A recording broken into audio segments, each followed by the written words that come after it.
Glória a Deus. 4h pouca da manhã, antes de eu começar a clamar a Deus, deixa eu deixar essa pequena mensagem para a sua reflexão. Há umas 3 semanas atrás aconteceu algo comigo.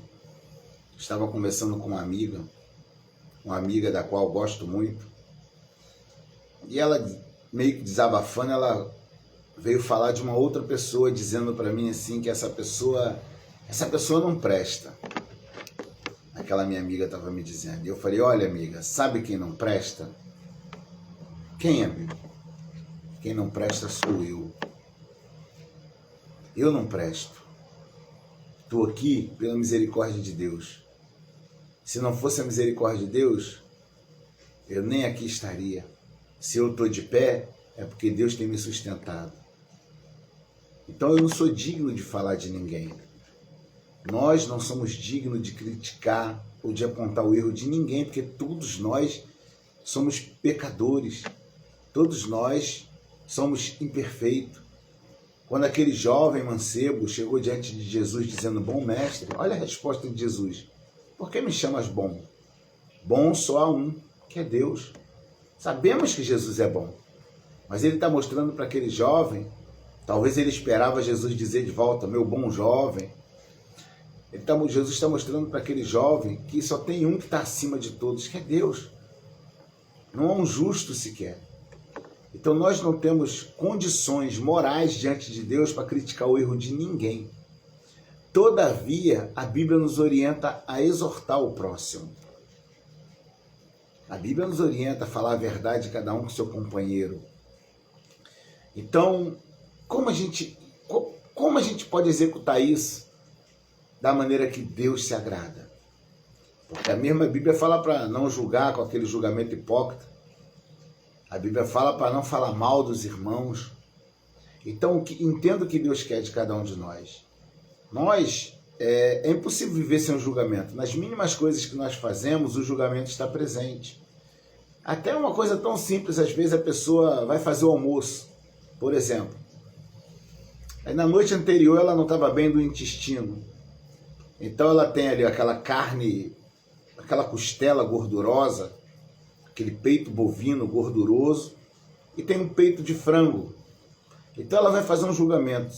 Poxa, ontem eu passei mal, não estou muito bem no intestino, não vou fazer essa carne não, porque ela é muito gordurosa, vou fazer um peitinho de frango aqui grelhado, mais saudável. Então ela fez um julgamento naquela situação. Então em tudo que nós fazemos, o julgamento está presente.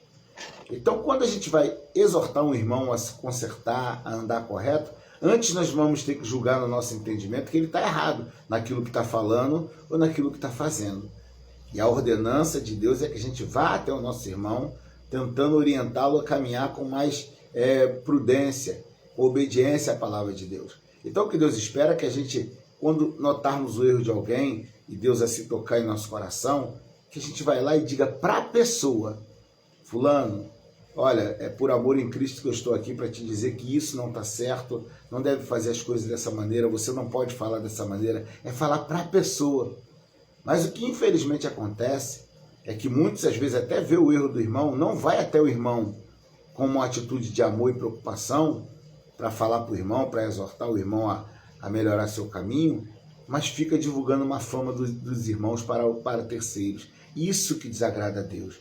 O irmão que era para me ir lá e dizer, eu não disse, mas fica espalhando uma má fama do irmão. Aquele ali é isso, aquele ali não presta, aquele ali é aquilo. É esse tipo de julgamento que abomina ao Senhor. Então, que a gente venha se preocupar mais com nossos erros do que com o erro alheio. Porque a gente é tão vaidoso, o ser humano é tão vaidoso, nós temos uma dificuldade tão grande para reconhecer os nossos erros, que Davi no Salmo 19, versículo 12, ele diz, Senhor, quem pode entender os próprios erros? Livra-me dos que me são ocultos. Nós somos tão propensos a exaltar nossas virtudes. Eu vejo pregadores dizendo, olha, eu já ganhei 40 mil almas para Cristo. Eu já vi pregador contando quantas almas já ganhou para Cristo.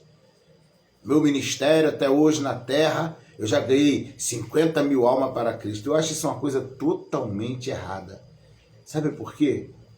Eu só poderia dizer isso se eu chegasse numa ilha deserta onde nunca ninguém falou de Jesus e eu ganhasse aquelas almas para Jesus.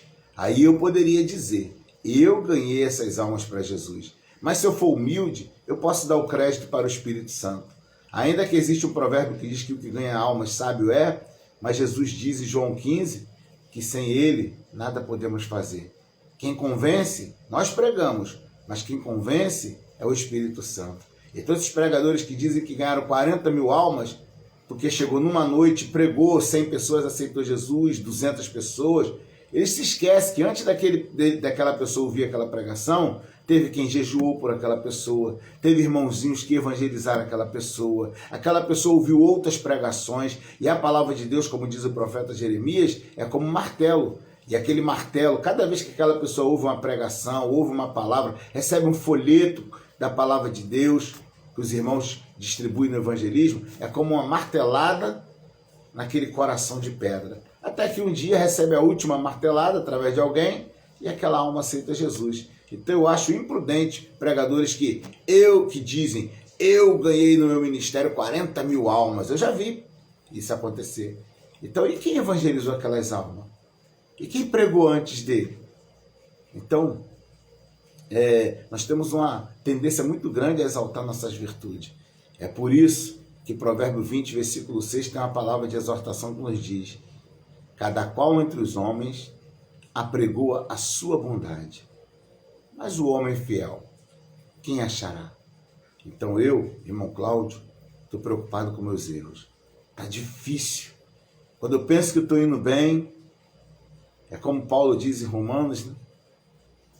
Alguns teólogos dizem que ele está dizendo ali quando ele era, antes dele conhecer a graça, né? Ele está falando para quem vive no tempo, quem vivia no tempo da lei. Alguns teólogos explicam disso, mas a gente pode trazer para o nosso dia, não vai mudar o sentido da palavra, que é o bem que eu quero fazer, eu não faço. Quantas vezes não é assim? A gente teve uma boa intenção e não conseguiu executar o bem. E o mal que eu não quero fazer, esse faço. Então, se está difícil para mim cuidar dos meus pecados, eu vou ficar por aí, e como muitos acham que Jesus chamou ele como agente secreto. Fica pesquisando a vida dos irmãos para ver no que erro que pode encontrar nos irmãos. Se a gente olhasse tanto para os nossos erros, como nós olhamos para o erro alheio, com certeza nós seríamos pessoas muito mais prudentes e muito mais próximas de Deus. Deus te abençoe.